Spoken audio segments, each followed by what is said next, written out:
All right, well, this last project here, I saved for last. I know it's going to be the funnest. This culvert I put in a few years ago. I don't know, probably actually about 5-6 years ago now.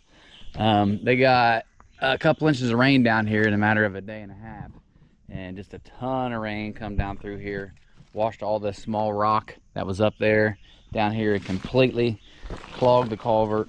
There should be 2 holes right there where you can see through. Instead, it clogged it up, washed out this trail, and you can see the culvert's exposed, the pipes there.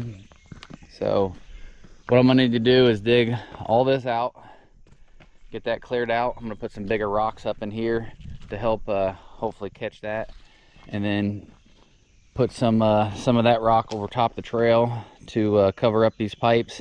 And then I'm gonna go down to the creek and get some big boulders and bring up and just pile over here on this side so it doesn't erode this side out.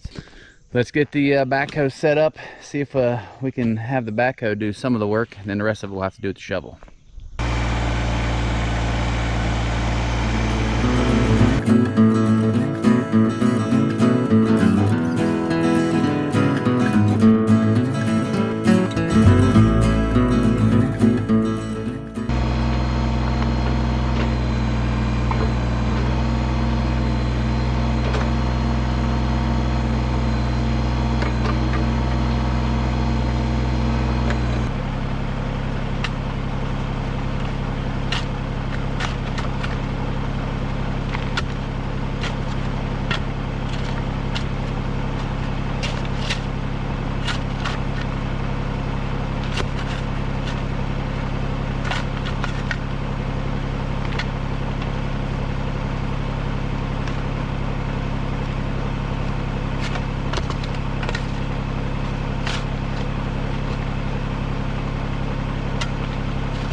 All right, well, that wasn't too bad. Got everything pretty well cleared out. Let's take a look. We can see daylight now at the end of the tunnel. Same with this side. So the plan is now is to get some bigger rocks, put up around this edge to hopefully hold some of this loose stuff from washing down, catch it here before it goes in the pipe. And then we're gonna do the same kind of on this side. We're gonna use just bigger boulders. You can see years ago I threw some in here to put on this back side where it washes out so it doesn't take all this pipe with it. We'll have to build this up a little bit right here. So I'm going to spend the next hour hauling rocks up here.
All right, well, we're gonna call that good. Got everything cleared out all the way through. Got plenty of rocks here from that water. Comes down, it doesn't erode this side out. Long term, a lot of this stuff will probably keep pushing back down in here, but something we'll have to deal with every couple years. But it's cleaned out now. See both the tiles going all the way through, so that's gonna wrap it up. I appreciate you guys watching this video. Be back down here in a few weeks to get the feeders full, get everything ready to go for hunting season. We got a few tree stands to put up. So yeah, we'll see you on the next video. Appreciate it. Have a good one.